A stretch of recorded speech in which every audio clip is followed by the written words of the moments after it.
In this video I am talking about this, the cheapest Sony lens that you can buy, Sony 50mm f1.8 FE, and how good at the autofocusing it is. Yes, really.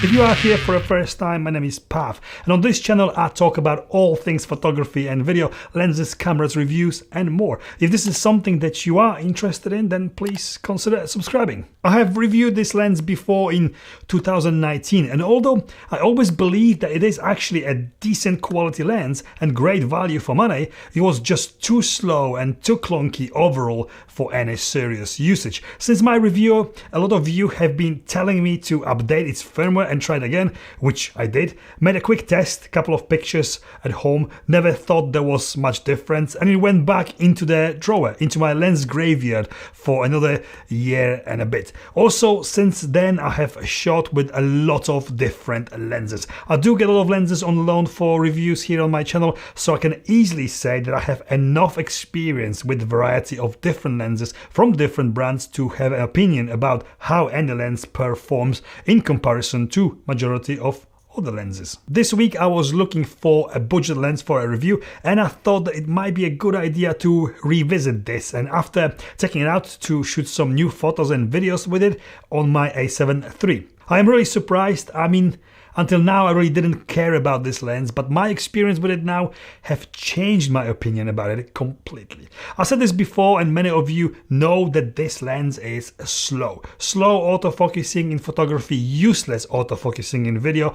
But is it really that bad?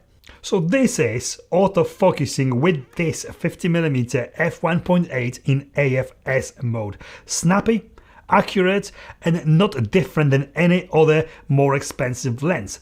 And here, autofocusing and real-time eye tracking in AFC continuous focusing mode. I honestly didn't expect this, but this is as good as with any Sony lens 5 times or more expensive than this. It does work very well, and if you are planning on buying this lens or already have it, make sure you do have the latest firmware 0.03 installed. It makes this lens a different lens than it was before. After shooting photos with it, I put the camera on the gimbal, knowing pretty much for sure that I will have to do most of filming in manual focus. This lens was truly terrible autofocusing in video in my experience before, in my previous review, and now it does this.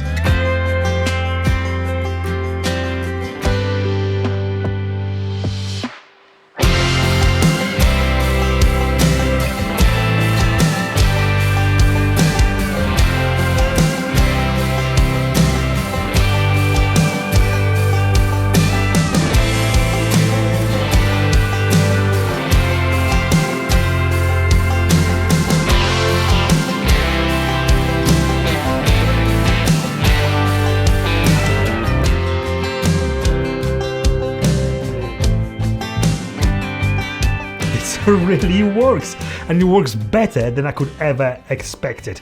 This is a lens that I would just not use at all. I had no need for something like this that I would have to focus manually anyway. For that I'd use some of my great vintage lenses that I have, but this has really surprised me now. Not only it tracks face well, but keeps subject sharp, moving forward and backwards really well. This is on par with premium lenses from Sony or Sigma without any doubt, and more than good enough for everyday filming, and more than good enough to trust it. Yes, I said that about Sony 50mm f1.8 FE lens. It is actually reliable autofocusing in video. It really is.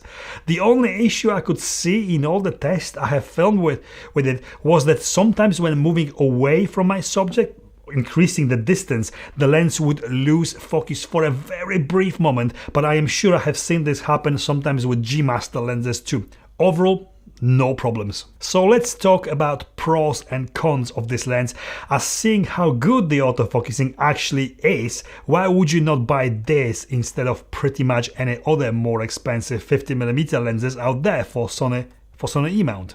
So the pros are amazing Price £179 here in UK or $198 in US. This is the cheapest full frame autofocusing Sony lens there is. You literally cannot buy anything cheaper. Yes, you can go for manual lenses from other brands and there is plenty to choose from, but if you want Sony that does decent job at autofocusing, then this is the only option in this price range. Small size and lightweight. This is something that is very desirable if you need to carry the camera with you for longer periods of time when you want to travel with it, or the one to make your Sony full frame camera almost pocket size. There's not that many small wide aperture primes around, so even with its shortcomings, this is a great attribute of this lens. Yeah, small size and weight.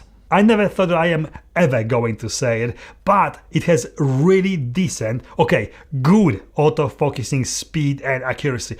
Pretty much as good as premium lenses. But this is in outside situations in a good bright light. Don't forget that this is a budget-friendly lens after all, and I still wouldn't expect it to perform miracles in low light. Safe to say it is a good outdoor performer and okay for everything else. Cons: very cheaply made, all cheap light plastic. Lightweight is good, but not so solid. Build quality is certainly not. I think the price reflects that, and if you want an investment for your money, a lens that is going to last you a lifetime, then this is not it, and it's not pretending to be.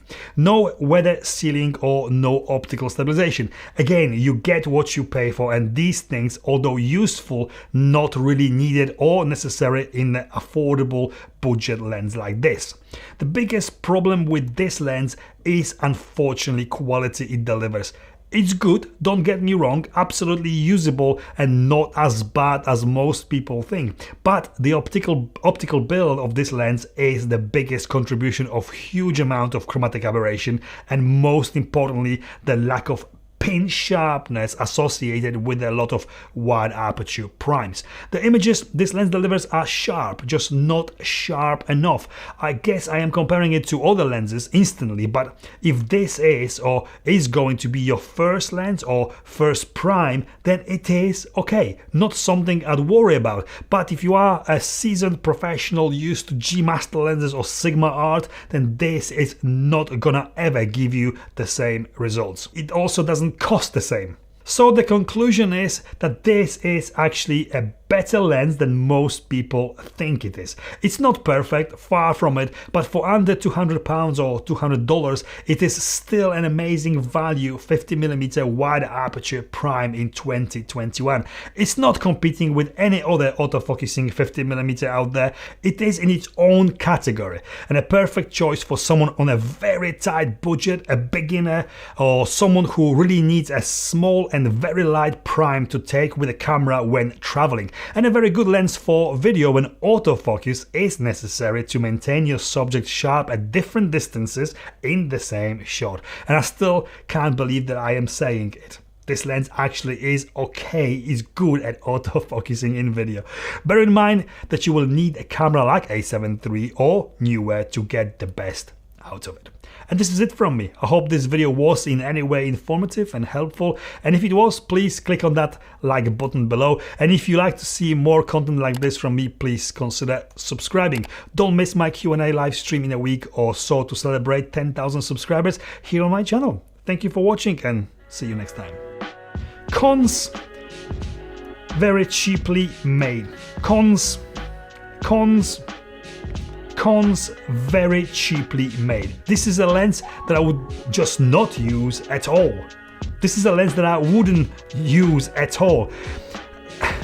And this is it, we are done.